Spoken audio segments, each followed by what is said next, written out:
My name is Bridget. I work with Duolingo for Schools. I'm joined by some of my colleagues on screen here, as you could see. I'm also joined with ACTFL President and founder of Happy World Foundation, Akash Patel, as well as 3 of his global ambassadors. So I'm going to hand it off to Akash in just a moment to introduce these mystery guests of ours and talk a little bit about the game we're going to be playing. But before I forget, if you are a world language teacher, please join us in our Educators Network on Facebook. You're going to be able to connect after the session, not only with Akash, but as well other world language teachers around the world. So I'm going to drop that link in the chat, but I'm going to hand it off to Akash. Thanks for being here, Akash. All right, terrific. Thank you, Bridget. And good evening or good morning, good afternoon. I don't know where viewers are joining us from, just like our 3 mystery guests that you're going to get to see very soon. I'm going to ask my 3 mystery guests to just quickly wave and say hello in maybe a different language if they like. So Ego, let's start with Ego. Hey, Ego. Hello, everybody. Hello. Hey, Rodrigo. Hello, everybody. Hola, My ¿cómo goodness, está? I'm so jealous, Rodrigo. You're in such an amazing place. Look at me. I'm here cold. Right, Bridget? Look at Bridget's jacket. Bridget, didn't you wish you were out there not wearing something like this and being in the beautiful sun? Yeah, this I place do. also have a little surprise that I'm going to show you later. Ooh, he's got a surprise for us towards the mystery hangout, eh? Okay. And then Saviru, if you can turn your camera on, that's great. And then just, Hello, bonjour. hey, bonjour. So everybody, viewers who are joining us today, what we're going to do, we're going to play mystery hangout. So just like Bridget said, it's a game. You've got to ask questions to solve the mystery of where Ego, Rodrigo, and Saviru are from. And maybe you could do it with me too if you want to, if you really want to know where I'm from. Okay? So you cannot ask questions like, hey, are you from Antarctica? Or is your country's capital XYZ? No, we're not doing that. We are going to ask questions to solicit responses about the country's culture, their food, their clothing, their currency. Let me model some good questions. And then I'm going to ask my colleagues at Duolingo to give me an example question maybe that comes to their mind. So a good question would be like, hey, Parker, what are the colors of your flag? Like the country that you're from. So Parker, what's a good question that comes to your mind so we can help our viewers go ahead and type some of their questions in the chat on Facebook Live? I might ask, is your country in the Western Hemisphere or the Eastern Hemisphere? And especially that makes me think about seasons. If the person says, hey, it's summer right now. Ooh, that could lead to a conversation about hemispheres, northern or southern hemisphere, because we're still in somewhat of a winter moving into spring maybe, but it could lead to all kinds of conversations. Great question. What comes to your mind, Jay?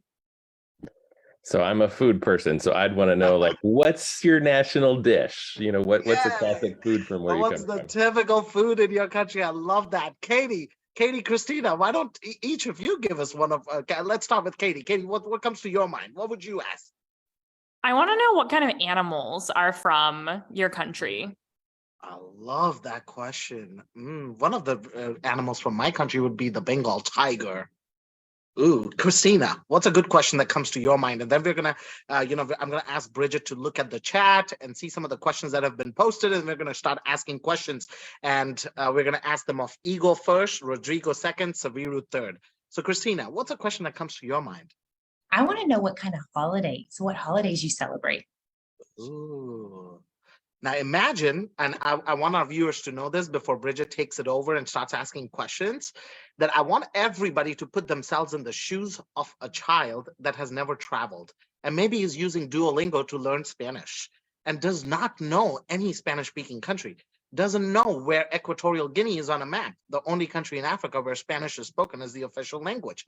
So I want you to put yourselves in the shoes of an adult or a child who has never traveled while playing this game, so that we can empathize with folks who have not had the same opportunity and maybe have not had the same privilege to travel like Akash has had to go to over 70 countries. So Bridget, are we ready for this? Do we have some questions already? Absolutely. So my folks at Duolingo, anybody pop in and let's ask the questions. We're gonna start with Ego first. Ego, Rodrigo, Saviru, you guys good? Each question is going to be asked to you guys. You guys are going to respond in that order. Ego first, Rodrigo second, Saviru last. Okay, great. All right, Bridget. All right, let me ask a question that I'm wondering, but everyone who's joining us live, please ask some questions to try to guess where our mystery guests are from. But I'm curious as to whether or not you can describe your country's flag. How would you describe it? Okay, well, my country's flag is two colors, green and white.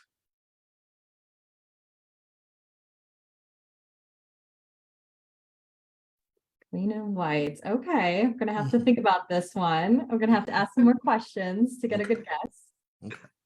Rodrigo.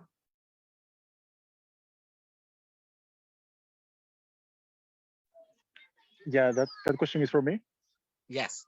For everyone, each question is going to be answered in that order, okay? Oh, okay, perfect. Yeah, the environment type is kind of strange because we have almost every type of water here. Oh. Good. And then what about the flag, Rodrigo? What colors are your flag? My flag is red and white. Red and white, green and white. We've got some patterns going right there, Bridget. We've got green and white, red and white. I hope Saviru says something with white in it. Saviru, what are the colors of your flag? Mine is a little bit different, but it still have white on it. It's blue, white, and red. Blue, white, and red. And then can you also tell us the colors of the flag where your parents are from, Saviru? I have it have green, orange, and yellow, and a symbol on it, an animal on it. Ah, green, orange, and yellow with a symbol on it, an animal. Like, you know, Yeah. Katie's question, right, Katie? Did you ask about animals? Let's go into animals, maybe, and then Bridget can take a question from the chat. Hey, tell us about a cool animal from your country. Like, for example, the country where I was born, it's the Royal Bengal Tiger. Ego? You're muted, Ego. Sorry, we have so many animals in my country, but I think the one I would go for, we have elephants. My country too, but they're different. Yeah. My country's elephants are smaller than yours. Yeah. And female elephants in my country don't have tusks. Ooh. Female elephant in your country, in your continent, do have tusks. They do. All right, Rodrigo, a cool animal from your country. Yeah, as I said, the fact that my country have a lot of type of waters include that we will have a lot of types of animals. So it will be hard to choose one, but because we have different waters and different type of animals. So an animal that I can say, we have a very, very strange animal, which live in the forest, in the jungle, excuse me, which is called the rooster of the rocks. Like a rooster off the, did you hear the last part, Bridget? The rooster of the rocks is the name. Well, we call them in Spanish, of course, but in English sounds kind of strange. But yeah, it's pretty common. And Rodrigo, may I was a ask you child, just I a quick didn't- question there? Rodrigo, if there's an animal that some of my students, like in this country where I live, would keep as a pet, but in your country, they could eat it as a very special dish. What's that animal called? It's the guinea pig. Guinea pig. Ooh. Guinea pig. Sounds Yeah. like Christina's like, hey, I want to I try think- some of this. Eh, Christina? No. Christina's like, no, that's my child's pet. I couldn't have that. Saviru, what's a cool animal from your country? I would say the most common animal of my country is the pigeon. Yeah, I know that it's not the coolest one, but it's the more common. My folks at the Duolingo, any questions you guys see? Yeah, we have one. What outdoor activities can you do in your country? Mm. Deirdre? I have some I'm gonna Afro- start before Ego. Ego, in my country, you can go play cricket. Like, you know, some people associate cricket with an insect, but in my country, you can play that. It's a sport, the country where I was born. What about you, Ego? What can you do for fun outside? Soccer. Mm. Soccer, we're big on soccer. My country, if you know my country, then you know we love soccer. We love it too, but we're not so good at it. Rodrigo, something fun, algo divertido that you guys do outside. Yeah, outside of my country, it's very common to surf. Surf. Mm. Yeah. To the surf. Sabiru? In my country, like Igor, it's the soccer, and we have the best player in the world. One of the best players in the world. Is that what I heard? Yeah. All right. Oh boy, that's gonna be some tough competition. We might have a fight here. Yeah. Yeah. We have the best player. I can imagine. I'm sure, my friend Sabiru, if some of my Argentinian friends were here, they would debate you on that. But anyways, Bridget, I think we have time for a couple more questions, and then we're gonna ask our chat folks to maybe try to figure out where these folks are from. Yeah. When you get all dressed up for a special occasion, what do you wear? So this is a question from the chat. Very interesting one. There's some things you wear. Bridget, like in the United States, I know folks wear like, I don't know, maybe a very formal suit. In my country where I was born, they would wear like a kurta, a sherwani, which is a very formal garment for a male from my country. Ego? Yeah, my country has so many tribes, so many languages, so many dress types, but typically we wear what we call the native dress. It's like a wrapper, a cloth that women wrap around their waist, and of course a blouse, then with a headgear, for the women. Then for the men, they wear what we call like the dashiki, a straight down. Yeah. Yes, in my case, we don't have a special typical dress. But right now, I'm using this, I think, which is for special occasion in my case. But yeah, in terms of all the country, we don't know. We don't have. Good enough. Sabiru? In my country, we have formal suits, costumes, and some kind of smoking. But in my parents' country, that I have some origins, the boys used to wear some clothes called national. It's a kind of shirt with a saram. It's kind of a skirt for boys, and the girls wear a dress called sari. I think it's the same in your country, Akash, maybe. Akash, yeah. Women in my country also wears, the country where I was born, wear saris. You got this. We got something in common, but you're not from the same country where I was born. I know that. No. But interesting, huh? That makes me want to think. Now, for our viewers, you would want to do something like this in target language, like you would do this in Korean, Spanish, French. But because we're talking to 3 different humans that speak multiple different languages, for the sake of this conversation today, we're using English. But imagine having to do the same thing in French or Spanish or German or Portuguese or Cherokee. I don't know, the language of your choice. How much more life it would bring to the conversation. So we're going to talk more about that and how we could bring language to life after maybe 1 or 2 more questions. So Katie and Bridget, what do you think? Yeah, does anyone in the Duolingo for Schools team have a question to pose? Anything that you want to know more about so we could try to guess where our mystery guests are from? I think we should ask the food question. Yay! What's the typical, stereotypical meal or food? Oh, Jay sounds like it's dinner time, Jay, where Jay's at, right? So maybe Jay, from my country, something that's really popular would be chicken tikka masala. Oh, Ego's mouth's watering. I love I couldn't help it. I had that last night. That's one of my favorite food from your country, trust me. But for my country, it's what they call the jollof rice.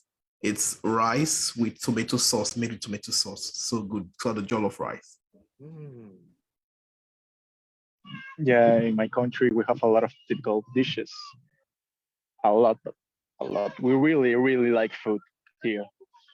But one dish that I can mention is lomo saltado, which is a dish that is beef with tomatoes and French fries, and also a sauce called soy sauce. Yeah, it's really, really good. I think it's my favorite dish. That's awesome. Actually, In I've my been to his country and they've got some of the best food. Like really, they've got really good food. I didn't try the guinea pigs, by the way. I wanted to. It was so tempting. I couldn't help it, Christina. I was like, if I do it, my students are almost going to come back and scream and be like, Mr. Patel, how could you eat our little pet? So, Saviru, what's something you would say is typical from your country and your parents' country? in my country, the best cuisine that we have is called bœuf bourguignon. It's a beef. It's a beef with a lot of sauce and some vegetables like potatoes, carrots, and it's very long to cook it, and it's very tasty. And in my parents' country, I would say the kotsu roti. It's it's like a tortilla. It's like a tortilla, but it's not. I call it tortilla because it's easy to explain, but it's not tortilla, but it's a kind of pieces of little tortilla with egg, carrots, some vegetables, and it's very, very tasty with chicken sauce and chicken also. Awesome. Well, I think for the interest of time, Bridget, we could take some guesses. So maybe we could start with Ego. So because Ego said the colors of his flag are like green and white, Ego, just can you can unmute yourself. I'm going to quickly ask you some, and then let's see if the audience and folks who are tuned in can just go ahead and plug in, start typing, guessing where Ego is from. Ego, what's the currency in your country? Oh, it's called the Naira. So Naira, Naira. Ooh, Naira sounds just like a little bit has something in common. The first alphabet, maybe with the first alphabet of your country. Possible. Possible. Possible, He says yeah. possible. So, are you north or south of the equator? Oh, almost close to the middle. Close to the middle, huh? That's very interesting. Now, with all the guesses that Mr. Ego has given us, Katie, Bridget, Christina, Jay, Parker, do you see any folks nailing that one? Do you see anybody telling us where Ego is from? Nigeria. Yeah, Nigeria. I saw Jay. That's awesome. Yeah, Nigeria. Yeah, there you go. Mine is gonna be so easy, guys. Ugh, these people were talking about all that great, yummy, delicious beef, but I'm from a country where, eating beef is almost illegal. You can't eat it because cows are sacred. So that's where the English, idiom comes from. Holy cow, right? Hey, that's the country I'm from. So maybe Bridget, can you guys guess where I'm from, where I was born, before we go to Rodrigo? Who wants to guess it? I All know. right, let's see, people. Duolingo folks, you want to India. guess? Hey, India. you nailed it. Awesome. Now, Rodrigo, he's from a country where they eat cuy. And he's also from a country where they have llamas, right, Rodrigo? And what's one of the modern wonders of the world that exists in your country? Can you unmute yourself and tell us? Yeah, Machu Picchu. Machu Picchu. And it was closed for a few weeks because of the political unrest in your country. So they just opened it back up again. Yeah, by 14. It was tough for the city. It seems like the place where you're at, there's lots of peace and it looks very tranquil, and you've got some sort of a surprise for us. But before you surprise us, let's ask our folks, Duolingo folks, hey, folks who are tuning in, where could Rodrigo be from if he's from a country where eating guinea pigs is common? Or he's from a country of one of the modern 7 wonders of the world? I see some people putting Ecuador and Chile. Brazil, really? Oh my God. Looks like some of our users got Peru. Peru. Hey, he's from Peru. And by the way, guys, I want you to see what Rodrigo has got for you guys. So, Rodrigo, if you can. Yes, I'm gonna show you. I'm gonna show you. As you see, this is a very big park where a lot of people come here. It's very peaceful. but also it have a plus thing that I really, really like, which is the sea. As you see, it's a park, Oh, wow. and you can see the sea, the park. It's really, really, I really love this park. We are the What a only capital. beautiful day. I so wish I was there right now, right, Jay? I look at all those faces here in the Duolingo team. Wouldn't you just want to be there and go jump in that water? I see a lot of nodding heads. That is so cool, Rodrigo. You would have simply made one of the children's days if you were doing this with a classroom where the students would go like, whoa, let's imagine they were in a landlocked country in South America or a landlocked country in the middle of Africa, and they're getting to talk to Rodrigo and they're like, hey, look at that cool beach. Or hey, someday Yeah, when I grow up, I want to go to Machu Picchu. Or I now have a friend Lima, from Peru. Lima is the capital in Peru, and we are the only capital in South America which has sea. So yeah, a lot of people come here, come to surfing. Yeah, come for the view. Yeah, it's really, really beautiful. And some people go there to do a live with Duolingo, right? Yeah. That's awesome. Thank you so much, Rodrigo. Muchas gracias. Saviru. So now Saviru's from 2 different countries, guys. This is going to be difficult. And plus, I heard him start us off by saying bonjour. And he was like, hey, he was speaking French. So Saviru, what country is Saviru from if the colors of the flag were what? White, blue, and red. That's the country where he was born. And then his parents are from I see France, Andorra, Belgium. I'm also in France, so. Hey, that was easy. That was easy. He is from France. But what about his parents' country? His parents' country's flag has got an animal on it. And I think, Saviru, the animal on your parents' country is a lion. Yeah, it's a lion. And it's the shape of a tear. And it's, what ocean is it in, Saviru? The Indian Ocean. Hey, it's in the Indian Ocean, guys. Come on now. Come on. It's not Bhutan. It's not Nepal. It's not Bangladesh. Sri Lanka? Sri Lanka. Hey, Sri Lanka. Yes. You nailed it. Awesome, awesome, guys. All right, my folks at Duolingo, everybody show some love to Ego, to Saviru and Rodrigo for your time today. Thank you for taking us on this beautiful live virtual journey to your countries. I hope you guys have a fantastic day, and I'll see you guys on Facebook Live back again, okay? Thank you, everybody. So for the rest Thank of you, you, please everyone. stay in with me. We're going to do a quick presentation so I can talk a little bit about virtual connections, but I'm going to say goodbye to these folks so we can go ahead and get started. So thank you again, Rodrigo. Thank you, Saviru. And thank you, Ego. So for the rest of you who are joining us from all different parts of the globe, I really want to start us off, kick us off with some conversations about what you experienced today.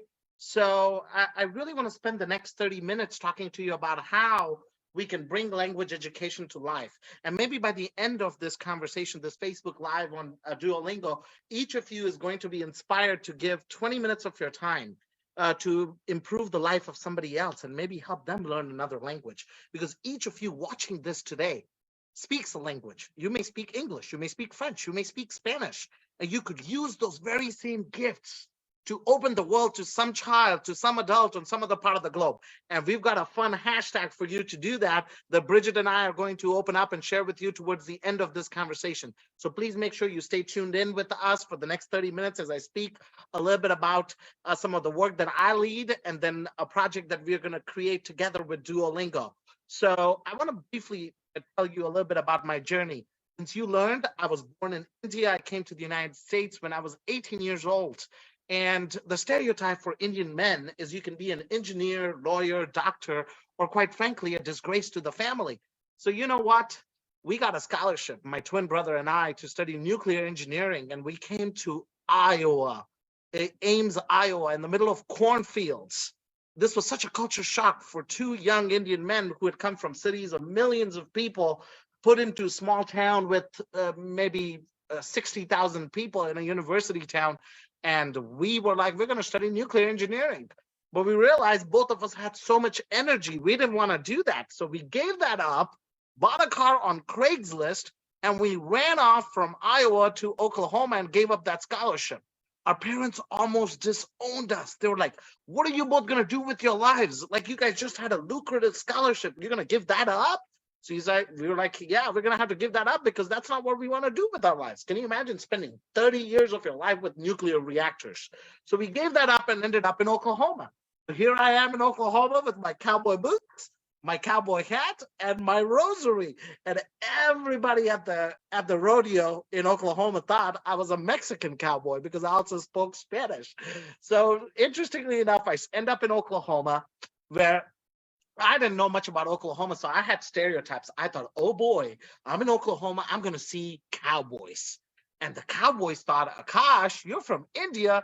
I bet you can see elephants in the streets in India. And I would often joke with them, yeah, you sure can. Depends on how much you've been drinking. So anyways, that brings me to stereotypes. We all have stereotypes, but you know what? We can engage in, which was here in this case, a dialogue, which each of you experienced today in the Facebook Live. You spoke to Ego from Nigeria. You spoke to my friend Rodrigo from Peru and Saviru from Sri Lanka and France. When you engage in a conversation with somebody who doesn't look like you, who doesn't pray the same way as you, or maybe doesn't share the same sexual orientation as you, you can help dispel stereotypes and learn to treat everyone the same. And when young children and adults alike can realize that we are all one human race and that everything else, whether it's Akash's brown skin color or the way he speaks, is what makes him unique. And it is what makes Bridget unique, her skin color or the way she worships or what, the way she votes maybe. So everything else is what makes us unique. And if young children and adults can realize that, it's a game changer in conflict resolution and peace building. When I first started teaching in the state of Oklahoma, I taught in very small rural communities. Kids had not seen a brown guy like me.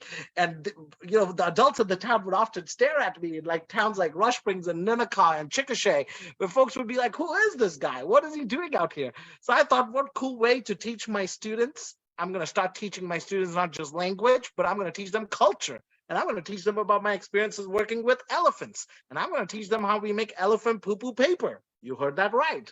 Elephants don't eat tacos. They don't eat hamburgers. They don't eat any of that cool stuff that these three young people you video called with eat.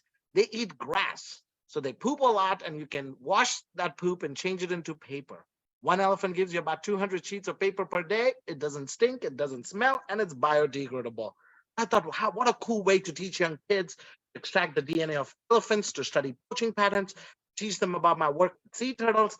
Then I started thinking, wow, how many stories can I share with my students? I haven't been everywhere on this planet, but you know what? I've been to a lot of countries, and I know a Bridget, I know a Parker, I know a Rodrigo, I know an Ego, I know a Saviru. What if I invite them? And back in 2014, Zoom was not a thing. It was not so popular. Or, back then we used to use Skype or Google Hangout, which today is Google Meet. So I was like, why don't I invite these people to talk to my students for 20 minutes? And we're going to play Mystery Hangout. So that's exactly what we did.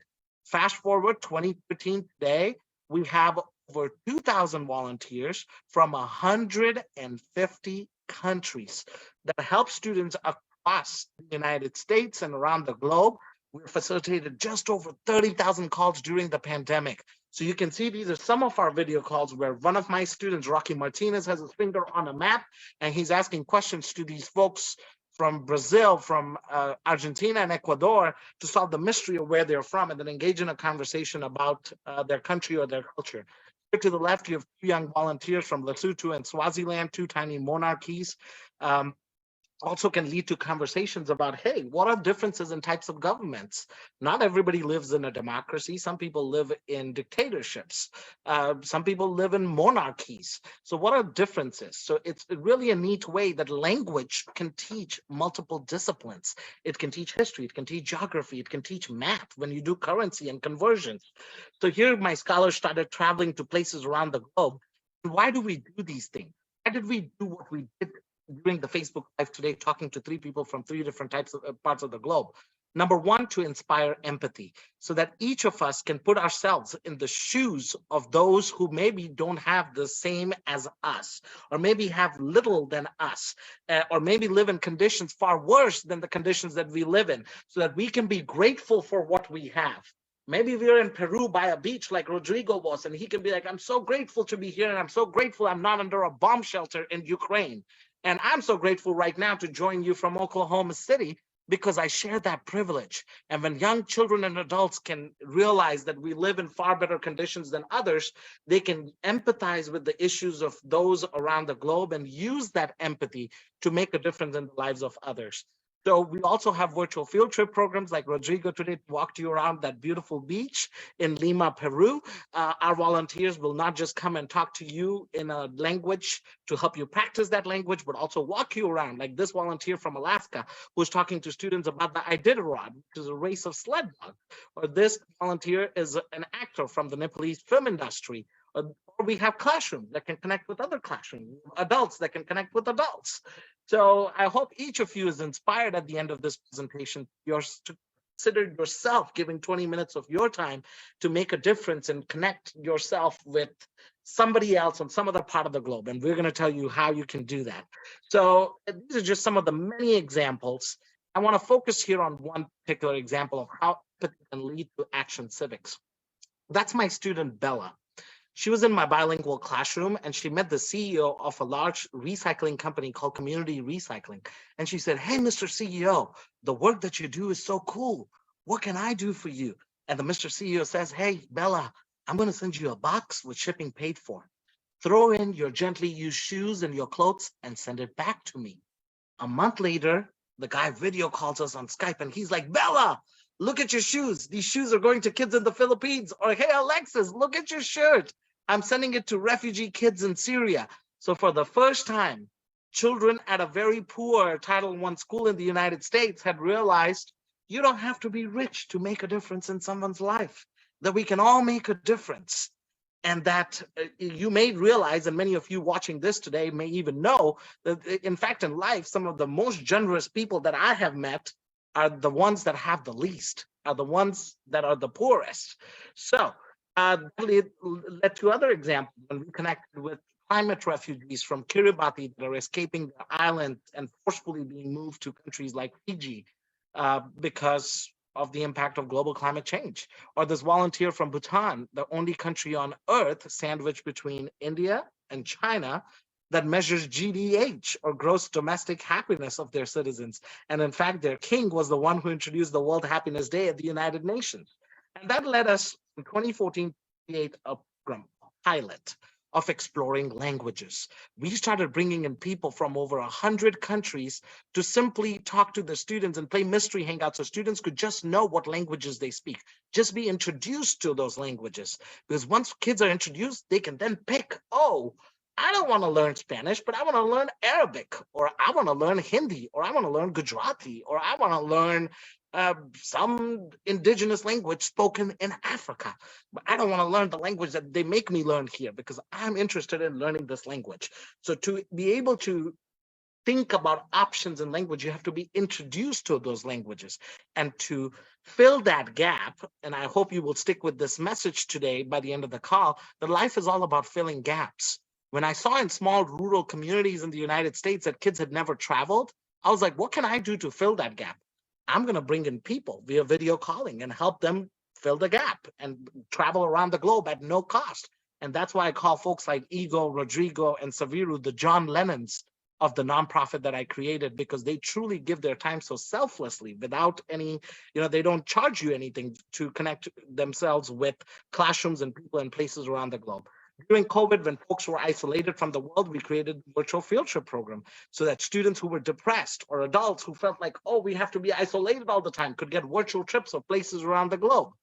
And many times that would lead to very meaningful relationships. Like that's a classroom, my own Spanish classroom in Dallas, Texas, connecting with a classroom in San Luis Potosi, Mexico, or some of my global studies students connecting with their friends from the Middle East, from Spain, or my Spanish 3 classroom with their peers in Medellin, Colombia. Another program that I recommend, if any of you very much pride in the countries that you are from, you could consider giving your time to a local school and go dress up in your, your outfits.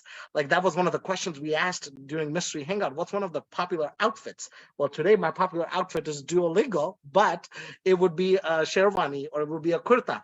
And please wear that and go to a local school or a college and consider sharing maybe 15, 20, 30 minutes of your time and brightening up the lives of those kids through your flags, through your traditions, through your customs, through your games, through your music. And that's a program that we offer to just states of Texas and Oklahoma. The virtual program is available to anybody, anywhere around the globe, that you too can connect your classrooms or your communities or language learners tuning in. You could connect with somebody, a native or a speaker of that language from some other part of the globe. That leads me to a conversation on DEI and social justice. Like today, you see so many wars, so many conflicts, so much phobia for people who worship differently or maybe who have a different sexual orientation, and it leads to hate crimes, and it leads to wars, and it leads to genocide. So let's go back to the beautiful experience we shared with Igor, Rodrigo, myself, and Saviru, when you saw that these guys were all different. They were all from different continents and different places, but they were just having so much fun. None of you cared what their political affiliations were. None of you cared what their skin colors were. None of you cared what their sexual orientation was. You all were just having fun. And that's the whole idea of these connections. That's the whole idea of language learning. Language is so beautiful. It unites, it brings people together, and it shows people that we're all one human race. So hopefully, with what I have done today, you will be inspired to create this experience in your community. So here's some pictures of what happens after I talk at places. And today my call for action is going to be explained by Bridget towards the end of this conversation, where you too will volunteer or sign up 20 minutes of your time to open the world to somebody in some other part of the globe. So that look at these classrooms, they could be like, hey, you know what? We watched that Facebook live on Duolingo, and we're giving 20 minutes of our time. We connected with somebody from Ghana or from Egypt or from Peru or Swaziland or Equatorial Guinea or Mexico. So that's the end goal today in our conversation. Just like this young lady in the bottom right who's so smiling and happy. She says, todos somos uno. In Spanish, it means we are all one. And that's what I want to inspire today by the end of our call.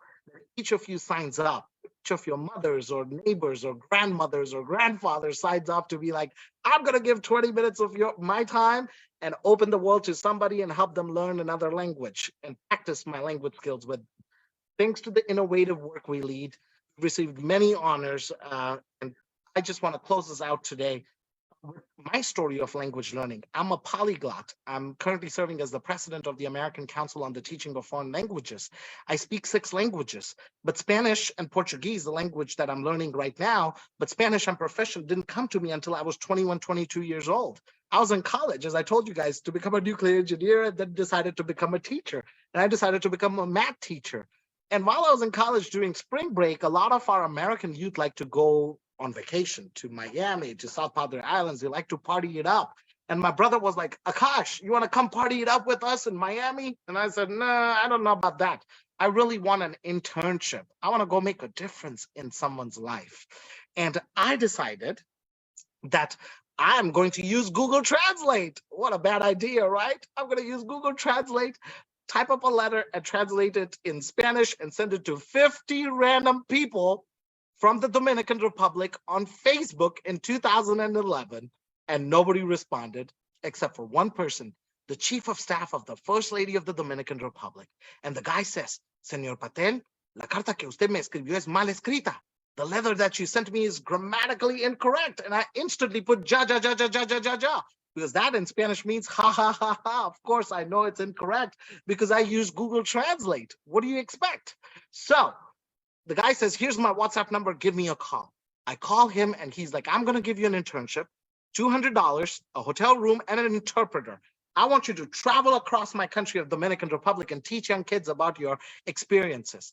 The last day I was there, the kids gave me a farewell at the National Music Conservatory, and they danced merengue with me, which was telecast live on the First Lady's program. I fell in love with that country, their culture, their music. They were so full of life. They were so happy. But I didn't speak any of their language except for a few words. I was like, hola, ¿cómo estás? Or gracias. I didn't know anything else.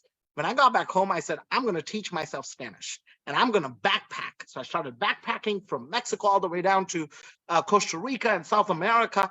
And boom, I started learning Spanish. 5 years later, I'd already graduated from college, got a degree to become a math teacher. And then I took the Spanish exam to become a Spanish teacher. And after my first year of teaching elementary school students, fourth grade students, I decided I'm going to become a Spanish teacher in Dallas, Texas. And I became a Spanish teacher in Dallas, Texas in my second year of teaching, 2018, when they picked me out of 30,000 teachers as a top 50 finalist for $1 million teacher prize. And I got to fly to Dubai, but there were celebrities out there like Trevor Noah and Hugh Jackman and Priyanka Chopra, the wife of Nick Jonas. And there were 2 Secret Service agents talking in a very funny Spanish. They're like, ¿Cómo tú estás? ¿Qué lo que mi mano? And I was like, in Spanish, you say, ¿Cómo estás? You don't say, ¿Cómo tú estás? ¿Qué lo que mi mano? That Spanish is only spoken in the Caribbean. So I turned around, looked at the Secret Service agents, and I was like, hey, in Spanish. And they were like, hey, this Indian guy, how could you be speaking Spanish? And they're like, hey, so where did you learn your Spanish? And I said, I learned my Spanish in your country while I was working for Doctora Margarita Cedeño de Fernández, the former First Lady of the Dominican Republic. You got to be kidding me. She's in Dubai right now, and she's now the vice president of the country. So the next morning in front of 5,000 people, she gives me a hug. She tells everybody in her country through an Instagram and Twitter post that Akash es un orgullo del mundo que se formó en nuestro país. Akash is a pride of the world that was formed in our country. And he's a young man who didn't speak a word of Spanish when he came to my office several years ago. And today he teaches Spanish to vulnerable communities. So this was March 2018.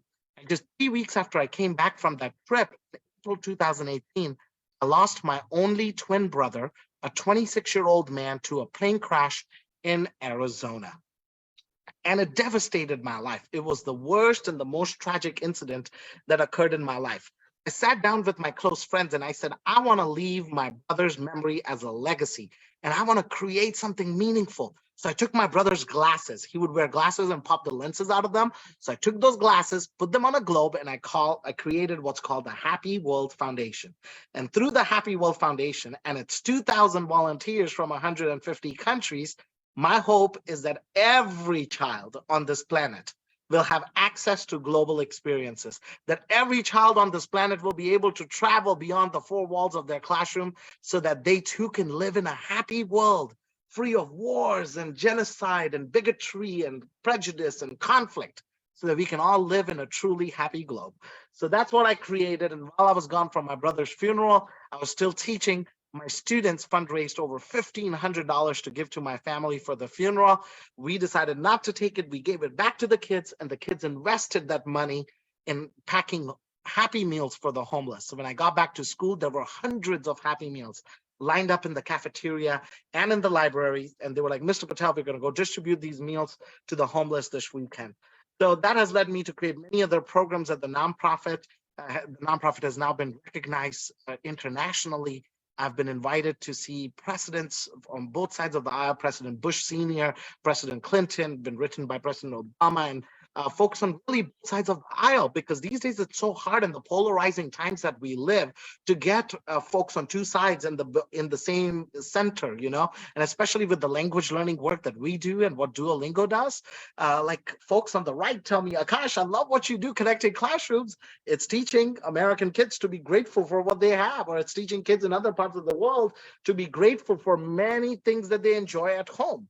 And the folks on the left tell me, Akash, this is so cool. You get to connect people with people around the globe, because that's helping fight bigotry and xenophobia and racism and prejudice. So it's a win-win for both sides, that ultimately the goal of language learning should be to bring us all together. And that's a Nobel Peace Prize winner, former president of Colombia, Juan Manuel Santos, my dear friend, President Laura Chinchilla, and to the right, another friend, Sister Rosemary of Uganda. So the work has been widely recognized. And just last year, I stepped out of the classroom so I could step into my new roles as Vice Chairman of the United Nations of the United States and the President of the American Council on the Teaching of Foreign Languages. So last year I was still teaching, and while I was teaching, the Time magazine came out and they featured my brother's story and my story, and how a twin brother who lost his twin to a tragedy, created something meaningful that's helping hundreds of thousands of kids around the globe connect with people meaningfully through virtual connection. And just 2 weeks ago, I spoke to the United Nations, and I spoke about the very same work that language educators lead every single day in their classrooms to teach children and adults to appreciate the many differences of others, because that's the beauty of language, right? Why do you learn the language? To communicate, to talk to people, to not be the hate mongers and the ones who are going to start World War III and the ones who are going to bomb and kill and hate. But we learn language so that we can love and we can bring everybody together. So that's the message I shared with people, the United Nations. Here's some of my contact information. Please, please, please follow us on Instagram or Twitter at Happy World Inc. And if you like something today, please retweet it or tweet it so we can retweet it out. And then towards the end, I want to bring Bridget back up so we can give you our call for action on behalf of Duolingo. So Bridget, if you can come back on, and we're going to do a really quick explanation of what's the next steps from what we have experienced today. Yes, absolutely. Thank you, Akash, for bringing me back on. So as you see here in this beautiful image, we know that you are going to apply all that you have learned here with your students, of course. So both Akash as well as the Duolingo for Schools team, we would really love to be part of that journey and to continue that conversation with you and your students on social media with the hashtag #DuosHappyWorld. So our challenge to you is to take what your students have learned on Duolingo and apply it to a conversation in the target language with one of Happy World Foundation's global ambassadors. So if you take a picture with your class and your students and then tag both Duolingo for Schools and Happy World Foundation using that hashtag #DuosHappyWorld, we're going to send the first 50 classrooms Duolingo stickers, actually. Hey. And if you decide to be a volunteer with Happy World Foundation, please do the same. Take a picture of yourself volunteering, sharing your language, sharing your culture with some students around the globe. Yeah, tag us and use that hashtag so we can keep that. Use that hashtag again, like Bridget said. If you feel like, hey, I watched and loved what Ego did, and you want to give 20 minutes of your time, come on. We want to take your expertise. You may just speak one language. We would love to have you, and we would love to have you connect with somebody in some other part of the globe. And then Bridget, what about this? Why do folks need to scan this? Yes, so we do have another opportunity to get swag for your classroom or just for yourself. If you scan this QR code, fill out this survey, just letting us know some of your thoughts about today's session. You're going to be entered to win some Duolingo swag in a raffle.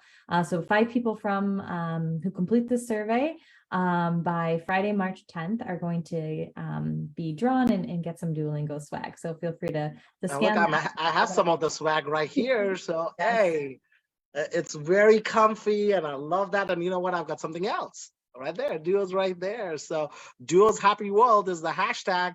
So I hope to see you guys connecting, changing the world, impacting the world together and creating a happy world.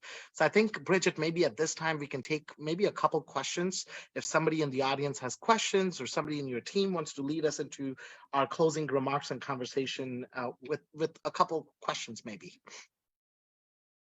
Yeah, let me know if anyone has any questions. I have multiple team members monitoring that, so please let us know if you have questions.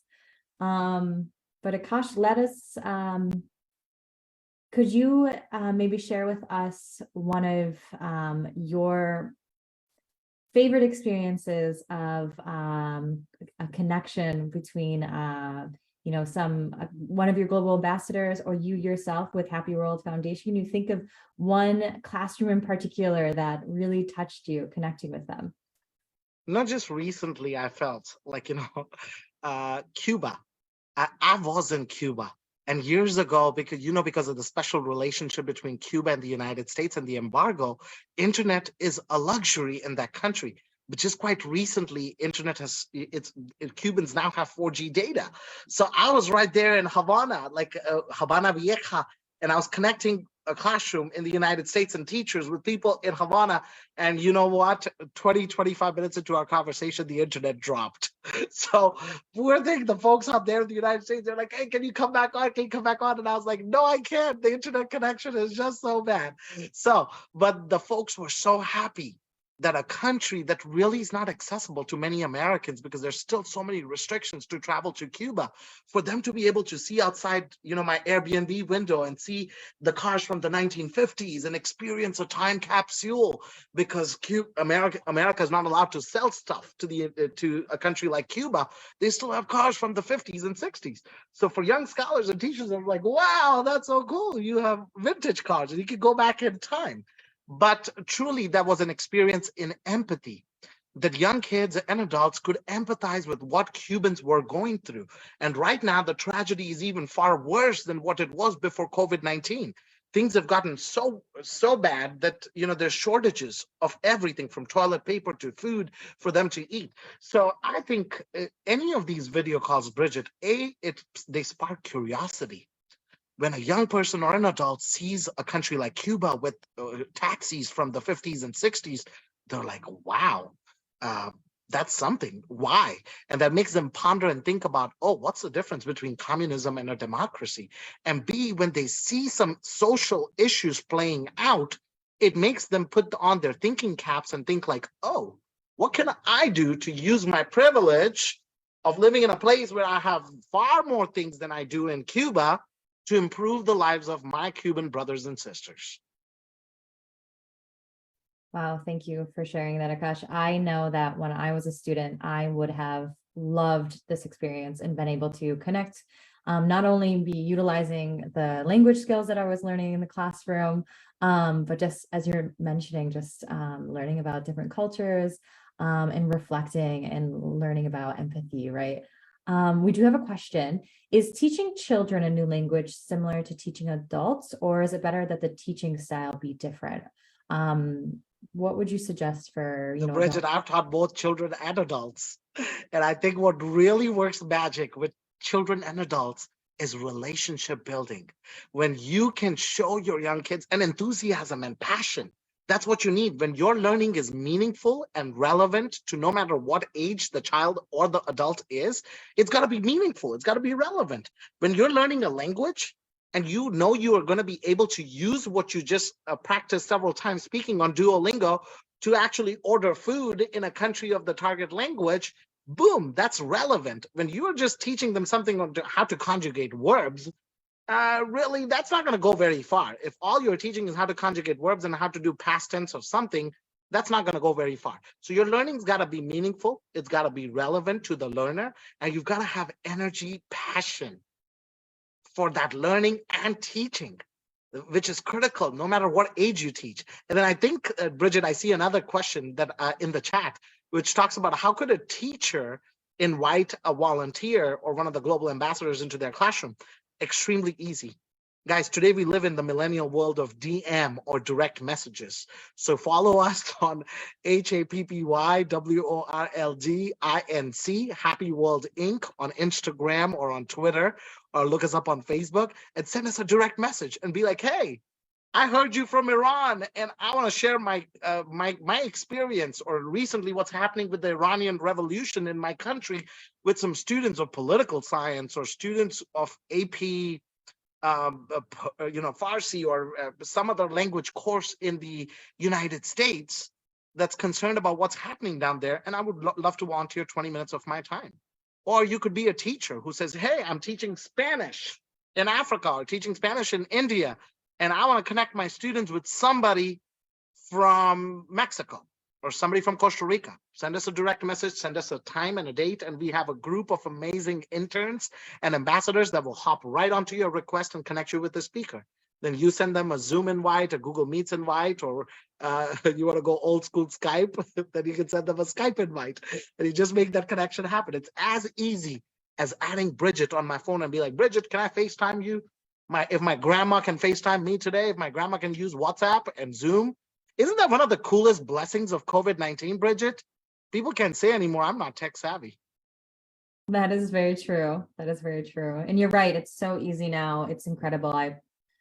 I mean, I know that I feel as if I'm really thinking so much as when I was a language learner as a student, and I know that this would have just been an incredible opportunity. And as well as when I was a teacher, so I spent 5 years teaching French in New York before I moved to France just last year. And I know that if I had had this opportunity with my students, just that easy way just to connect a Zoom call with someone, a speaker of French in another country, I know it would have really broken down those classroom doors, like you said earlier, and made those connections so much easier. So thank you so much, Akash. Are there any other questions at all? A few people actually have said that they can't find your mail address. Akash, would you mind re-showing? Yeah, for sure. I can share that you had with all of your. Yes, certainly. I'm going to do that right now. You guys can see really quickly. So here we go. I'm going to share the contact information once again so you guys can view it and take a screenshot. And here we go from current slide. Awesome. Thank you. So And guys, yeah, also through Twitter would probably be super easy utilizing that hashtag we were talking about earlier, Duo's Happy World. You're definitely going to get not only Akash's attention, but Duolingo for Schools attention. So thank you so much, Akash. But another great way, and I did mention it again in the chat, I mentioned this at the beginning, but another great way to continue the conversation is to also join us in our educators network. So this is our private Facebook group for world language teachers all over the world. So we're going to be continuing this conversation with Akash and the Happy World Foundation. We're going to be inviting some of his global ambassadors there too. So I'm sure they're going to be able to connect with you there as well and talk about opportunities to connect with your students. So definitely join us there. But thank you so much, Akash. Anything? yeah, and thank you, Bridget. Thank you, Duolingo. I look forward to all those tweets with the hashtag tweets or Instagram or Facebook with hashtag Duo's Happy World. And let's create a happy world together. Thank you so much. Have a great evening, everyone, or morning, day, wherever you're located. Enjoy the rest of your day. Bye, everybody.